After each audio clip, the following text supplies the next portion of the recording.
नमस्कार प्रणाम, आप सबके स्वागत बाटे दुबे वाली भौजी यूट्यूब चैनल पे। आज भी एगो छोटा सा गीत सुनाओ तनी। अच्छा लगे तो लाइक सब्सक्राइब जरूर करबा, कमेंट करके जरूर बताइब कि छोटा सा बियाह के गीत कैसे लागल हटे।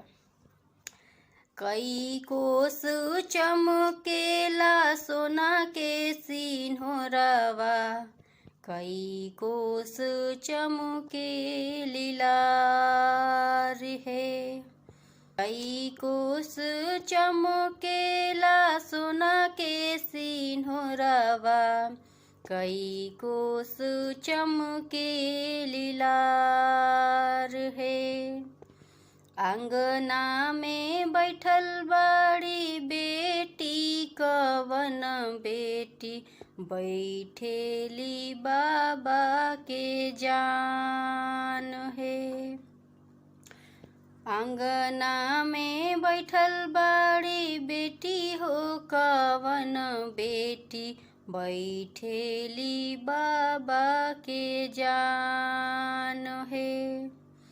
10 कोस चमकेला सोना के सिंहोरवा, 20 कोस चमके लीलार है। 10 कोस चमकेला सोना के सिंहोरवा, 20 कोस चमके लीलार है। अंगना में बैठल बड़ी पीहू पीहू बेटी, बैठल बड़ी पापा के जान है। अंगना में बैठल बड़ी पीहू पीहू बेटी, बैठल बड़ी पापा के जान है।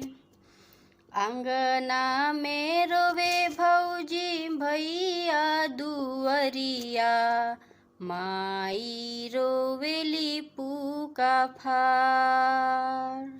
घरवा में रोवे भौजी भैया दुअरिया, माई रोवेली पूका फार।